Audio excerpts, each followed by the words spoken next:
आइए अब सुनते हैं समसामयिक विषयों पर आधारित कार्यक्रम ये जम्मू है।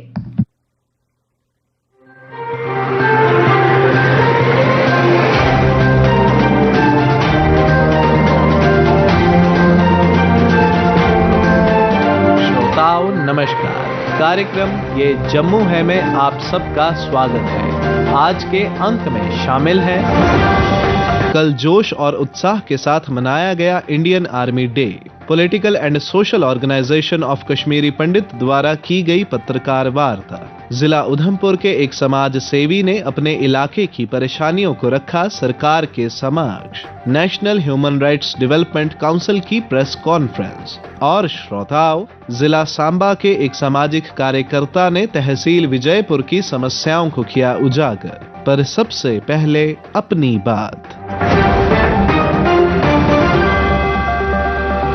भारतीय समाज का जनजीवन संस्कृति और संस्कारों से जुड़ा हुआ है और ये जुड़ाव सदियों से चला आ रहा है।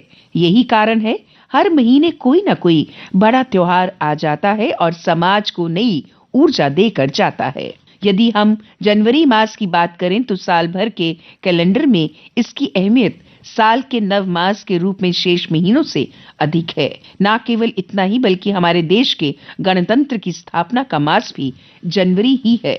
26 जनवरी 1950 को हमारे देश का संविधान लागू हो जाने से हमारा भारत संप्रभुता संपन्न गणतंत्र के रूप में सामने आया था। यानी अब हम अपने 75वें गणतंत्र समारोह को मनाते हुए गौरव और गर्व महसूस कर रहे हैं। याद रहे कि हमारा संविधान जो हम समस्त भारतवासियों को बराबरी, सामाजिक न्याय और सुरक्षा इत्यादि के मूल अधिकार देता है, 26 नवंबर 1949 को बनकर तैयार हुआ था और 26 जनवरी 1950 को लागू हुआ था।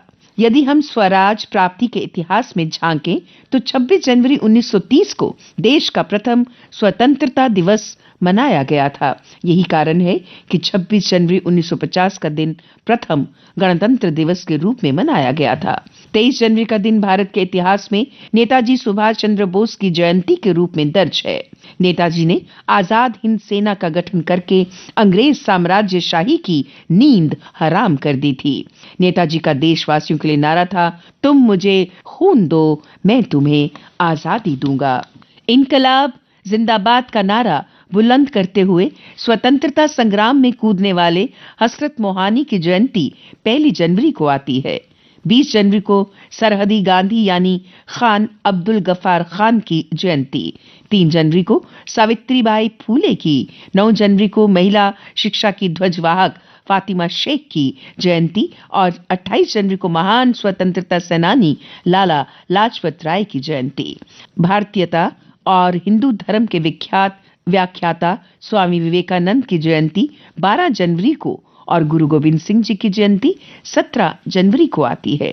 अब से 22 जनवरी का दिन रामलला के अयोध्या में बने भव्य राम मंदिर के रूप में विश्व भर में जाना जाएगा। इसी महीने 13 से 15 तक लोहड़ी, माघी, पोंगल वगैरह के सांस्कृतिक पर्व आते हैं। ये महीना हमें बहुत कुछ याद कराता है। जय जवान और जय किसान का उद्घोष करने वाले देश के दूसरे प्रधानमंत्री लाल बहादुर शास्त्री की पुण्यतिथि 11 जनवरी को और राष्ट्रपिता महात्मा गांधी की पुण्यतिथि भी इसी महीने की 30 तारीख को आती है। गांधी जी का जीवन हमारी सभ्यता और संस्कृति के सर्वोच्च मूल्यों तथा सर्वधर्म स्वभाव का प्रतीक है। जनवरी के महीने के इतिहास के प्रकाश में यदि हम देखें तो ये महीना जन को गण से जोड़ने और जनगण को जनमन से जोड़ने वाला महीना है। हमें संवैधानिक सुरक्षा देता है और समस्त भारतवासियों को गौरव से सिर ऊंचा करके रहने, बसने, फलने, फूलने और अनेकता में एकता के साथ चलने की सीख देता है। श्रोताओं, कल देश भर की तरह जम्मू में भी जोश और उत्साह के साथ इंडियन आर्मी डे मनाया गया। इस संदर्भ में आकाशवाणी जम्मू के साथ बात करते हुए retired major general Govardhan Singh Jamwal ने अपने विचार यूं रखे। बड़ी खुशी की बात है, खासतौर पर मुझे याद है जिस दिन ये पहला आर्मी दिवस बनाया था सतवारी में मैं उस वक्त स्टेशन स्टाफ ऑफिसर था और हमारे करियापा साहब आर्मी चीफ बने थे और वही दिन बने थे, वही दिन फिक्स किया था कि ये हमेशा आर्मी डे के तौर पर मनाया जाएगा, क्योंकि पहली बार इंडियन आर्मी का चीफ इंडियन करियापा साहब, जनरल करियापा बने थे, जो बाद में फील्ड मार्शल भी बने। तो हम इस दिन पर परेड करते हैं और उस परेड का मतलब ये होता है कि पूरे देश में दूरदर्शन पर, रेडियो पर लोग जाने कि आर्मी का दिन हम क्यों मनाते हैं, ताकि इससे युवा लोग पूरे भारतवर्ष में एस्पायर हों कि देश की सेवा के लिए आर्मी कैसे कार्यरत है और जरूरत पड़ने पर वो भी तैयार रहेंगे। और इसके साथ साथ हम जो आर्मी के कुछ को इनाम मिले होते हैं, कुछ को तमगे मिले होते हैं, उनको भी दिए जाते हैं। तो ये एक आर्मी के लिए भी और पूरे देश के लिए बहुत महत्वपूर्ण दिवस है। और फौजी जो रिटायर्ड हैं, हम जैसे, हम भी देखते हैं और पिछले दिन याद करते हैं। साथ साथ आर्मी दिवस के साथ एक दिन पहले ही हम वेटरन डे भी मनाते हैं। मैं वेटरन हूँ और उसके साथ वेटरन का वेलफेयर भी सोचते हैं, और वेलफेयर में खास तौर पर फैमिलीज का। जम्मू कश्मीर में मैं रोज देखता हूँ कहीं ना कहीं से कोई ना कोई ब्रेव हार्ट के जा रहे होते हैं और उस घर में क्या होता है। तो इन दिनों में ये वेटरन डे और आर्मी डे, ये सब मिलके हमें, आर्मी तो देश के लिए सब कुछ करती है। आपके आग लगेगी, आर्मी आ जाएगी, फ्लड होगी, आर्मी आ जाएगी, बीमारी पड़ेगी, आर्मी आ जाएगी। लेकिन आर्मी के जो शहीद होते हैं, एक दिन जाते हैं, जिस दिन शहादत होती है उसके बाद कोई नहीं जाता। ये बात आज के दिन जब हम ये दिन मनाते हैं तो हमें ये सोचना पड़ेगा कि जो फौजी फैमिलीज हैं उनके लिए कौम का, लोगों का, साथियों का, हमसायों का क्या फर्ज है, क्या वो फर्ज निभा रहे हैं? मुझे नहीं लगता कोई निभा रहा है। इसके बारे में भी हमें सोचना चाहिए। आज का दिन तो खुशी का दिन है, हम सबको मुबारकबाद भी देते हैं। जम्मू कश्मीर तो हर वक्त 75 साल से जो हमेशा लड़ाई में रहती है, और हमारे तो 15 किलोमीटर पर बॉर्डर है। रोज कभी ड्रोन आ रहे हैं, कभी टनल से निकल के आ रहे हैं, क्या कुछ हो रहा है हमें तो पता है। आर्मी की क्या कुर्बानियां हैं, जम्मू वाले तो भूल नहीं सकते।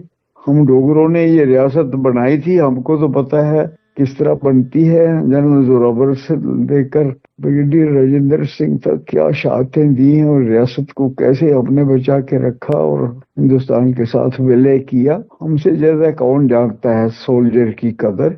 और हम चाहते हैं कि इस दिन उनको जितना भी जो चले गए हैं उनको श्रद्धांजलि दें, जो बच्चे फैमिलीज रह गए हैं उनका देखभाल करें और फौज के साथ चलने के लिए हमेशा तैयार रहें। अब तो बड़ी खुशी की बात है कि एक और स्पेशल फोर्स सब जो आप बन रही है, अग्निवीर, और अभी तो हमेशा सारे अग्निवीर ही बनते जाएंगे। तो हम उनको ये चाहेंगे, उनकी अपने देख लिया 1 साल की ट्रेनिंग हुई है, कितनी अच्छी ट्रेनिंग हुई है उनकी, और लोगों को बहुत से शक थे, पर अब मेरे ख्याल में वो शक दूर हो जाएंगे।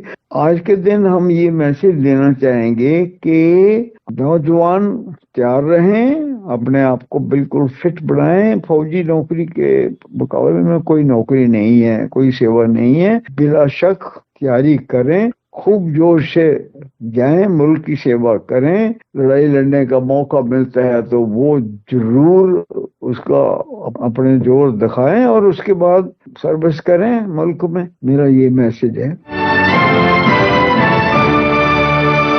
Political and social organisation of Kashmiri Pandit द्वारा अपनी मांगों को उजागर करने के उद्देश्य से प्रेस क्लब में एक पत्रकार वार्ता का आयोजन किया गया। पत्रकारों से बात करते हुए इस संस्था के अध्यक्ष शादीलाल पंडिता ने कहा, हमारे मुश्किलात है, जो रिलीफ होल्डरों का माहवार रिलीफ है वो बिल्कुल नाकाफी है। हम मांग करते हैं 13,000 से 25,000 किया जाए, क्योंकि बहुत ज्यादा महंगाई है। हमारे बेरोजगार नौजवान हैं, उनके लिए हम रोजगार मांग रहे हैं और नई पैकेज का गवर्नमेंट को ऐलान करना चाहिए ताकि हमारे बेरोजगार नौजवानों को नौकरियां मिल सके।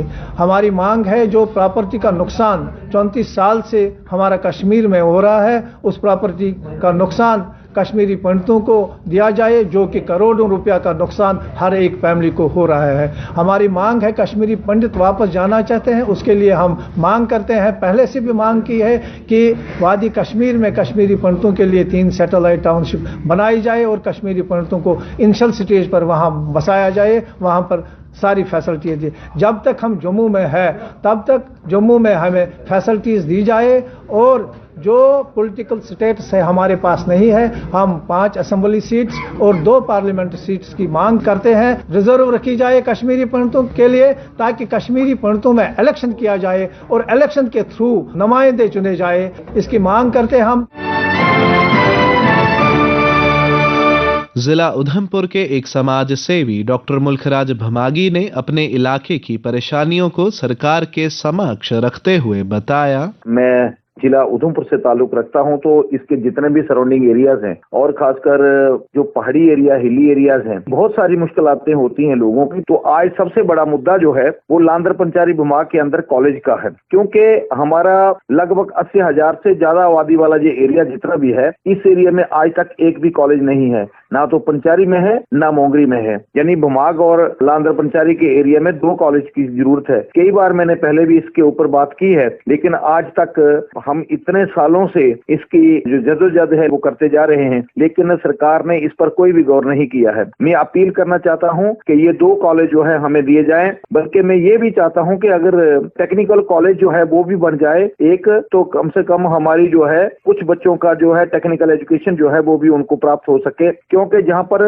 इतने हायर सेकेंडरी स्कूल हैं, जैसे हायर सेकेंडरी स्कूल लड्डा है, दमनोत है, मोंगरी है, लांदर है, पंचारी है, ये सारे हायर सेकेंडरी स्कूल हैं, फिर बहुत सारे हाई स्कूल हैं। और मैं ये चाहता हूं कि यहाँ जो 2 कॉलेज बनाए जाएं और इनके साथ साथ जितने भी हाई स्कूल हैं, जैसे पंजर हाई स्कूल है, इसको हायर सेकेंडरी स्कूल का दर्जा मिलना चाहिए। इसके साथ जो पट्टी वाला हाई स्कूल है, इसको भी हायर सेकेंडरी का दर्जा मिलना चाहिए। यहाँ के बच्चों को भी बहुत प्रॉब्लम आती। कुल मिलाकर के हमारे लांदर पंचारी भुमाग, पट्टी, माली, पंगारा वगैरह जितना भी एरिया है, इस एरिया में एजुकेशनल जो सिस्टम है वो बिल्कुल डगमगा गया है। इस एरिया में स्टाफ की इतनी कमी है, मिडिल स्कूल्स में, हाई स्कूल में और हायर सेकेंडरी स्कूल्स में, कि यहाँ तो बच्चों को जो उनके सब्जेक्ट्स हैं उनको पढ़ाने के लिए टीचर ही नहीं है। मैं ये सरकार से अपील करना चाहता हूँ, जो हमारे एजुकेशन डिपार्टमेंट से कंसर्न अथॉरिटीज हैं, जैसे हमारे कमीशन सेक्रेटरी साहब हैं, डायरेक्टरेट से हैं और अलग अलग एजेंसीज हैं और डिस्ट्रिक्ट लेवल पे भी जो सीओज हैं, मैं इन सब लोगों को ये कहना चाहता हूँ कि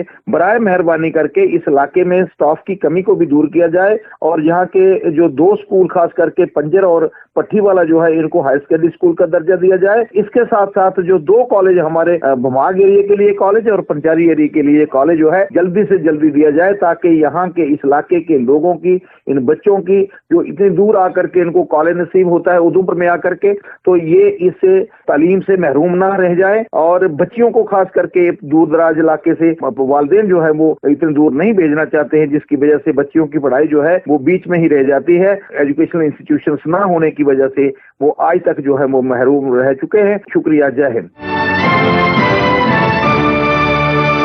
जिला सांबा के एक सामाजिक कार्यकर्ता राजेश पड़गोत्रा ने तहसील विजयपुर की समस्याओं को उजागर करते हुए कहा, मैं आपके माध्यम से ये कहना चाहता हूँ कि जिला सांबा में हर साल जो है वो पीने के पानी की इतनी ज्यादा समस्या रहती है कि अभी सर्दियों का मौसम है, रास्ते नहीं है, 7-7 किलोमीटर लोग जो है वो पैदल चलते हैं। प्रमंडल से 6-7 किलोमीटर जो है वो स्कूली बच्चे और लोग जो है वो पैदल चलने के लिए मजबूर है, कोई रास्ता नहीं है। हालांकि केंद्र की सरकार सरकार ने और एलजी प्रशासन, उन्होंने बड़े बड़े प्रोजेक्टों के लिए जो है वो इनॉग्रेशन की, लेकिन उसके बावजूद भी पीने के पानी के लिए लोग कुएं का पानी इस्तेमाल कर रहे हैं पीने के लिए। और बारिश होती है, जो उनके छत के ऊपर पानी होता है वो स्टोर करके लोग जो है वो कपड़े धोने के लिए इस्तेमाल करते हैं, पशुओं के लिए इस्तेमाल करते हैं वो पानी। और दूसरा, बिजली की इतनी ज्यादा किल्लत है, सर्दियों के मौसम में बिजली की भारी किल्लत जो है वो जम्मू खिते को उठाने पड़ रही है। बिजली की इतनी कटौती है कि लोगों को बहुत ही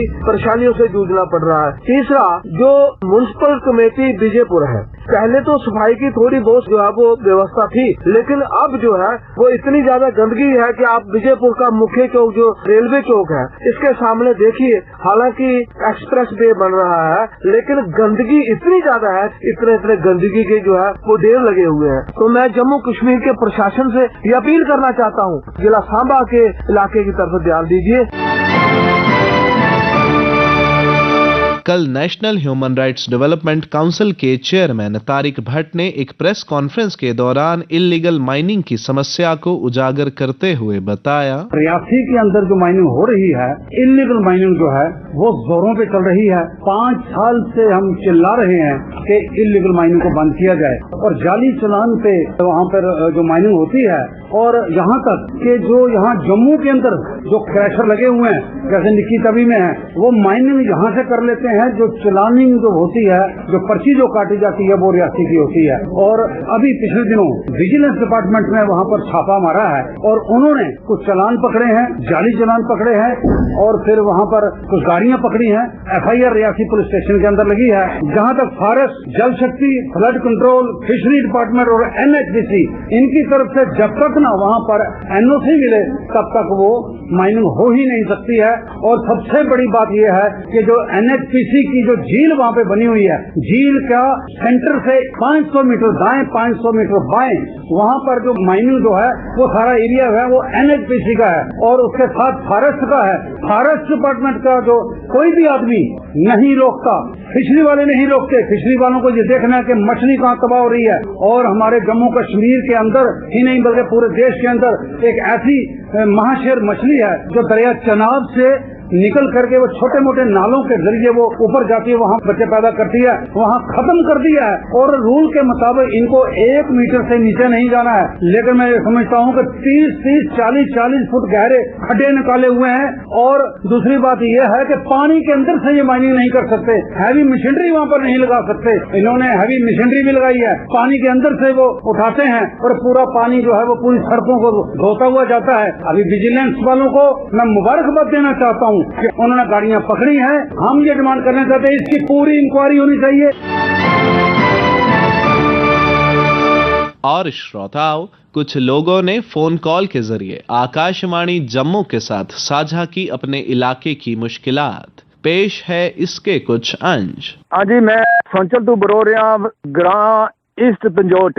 मेरे ग्राम बिच बिजली भी है और ट्रांसफार्मर बहुत दूर है, लाइट कोई नहीं पूरी होनी, महीने दे महीने आ जाने न बिल और लाइट कोई नहीं। और साडा जेड़ा अस्पताल है, अस्पताल बनया हुआ है, बाकी स्टाफ जेड़ा स्टाफ है, स्टाफ कोई नहीं है। 36 बेड ना अस्पताल है, रजौरी जाना पैना है, कालाकोट जाना पैना है, सुंदरबनी जाना पैना है। बल्कि जेड़ा कालाकोट अस्पताल है वो अस्पताल इत्थे साढ़े कोल भी बिल्डिंग बनी हुई है। और दूजा नंबर साढ़े जेड़ा पानी है, पानी बहुत दूर है, पैपें विच अगे पानी कोई नहीं आ रहा। पैपां लगियां ही असन जड़ियां वो भी खराब हो गई, वो भी खत्म हो गई। ग्रेविटी स्कीम सी ते नवी स्कीम अजे कोई चली नहीं रहा, ना ही कुछ। ये ऐसे ही प्रॉब्लम है बहुत बड़ी। स्कूल नहीं, बड़ी प्रॉब्लम है, साढ़े बच्चे स्कूल नहीं जा सकते क्योंकि दरिया तो पार है स्कूल। साढ़े जेड़ा पुल है, पुल दरिया बीच कोई नहीं है। साढ़ा 10-12 साल ना बच्चा जिस वक्त होना है उसके बाद स्कूल छोड़ने तो वो 10-12 साल ना बच्चा होगा, उसने क्या स्कूल पढ़ना है? कुछ नहीं पढ़ना। 10-12 साल तो पूरा स्कूल ही नहीं जा सकना क्योंकि दरिया का पुल कोई नहीं, पुल नहीं, बहुत बड़ी प्रॉब्लम है संगी।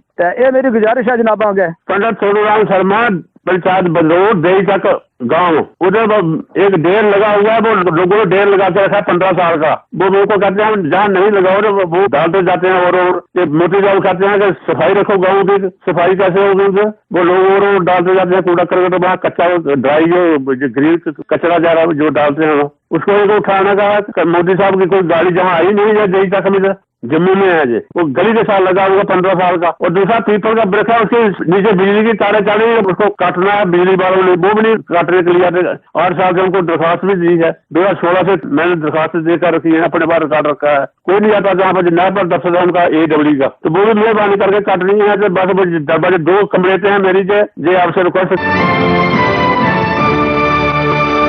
इसी के साथ ही कार्यक्रम ये जम्मू है का आज का अंक समाप्त होता है। वाचक ऋषिव प्रभाकर, स्थल रिकॉर्डिंग सुनील कुमार रैना और रमेश कुमार शर्मा, प्रस्तुतकर्ता बच्चन भगत।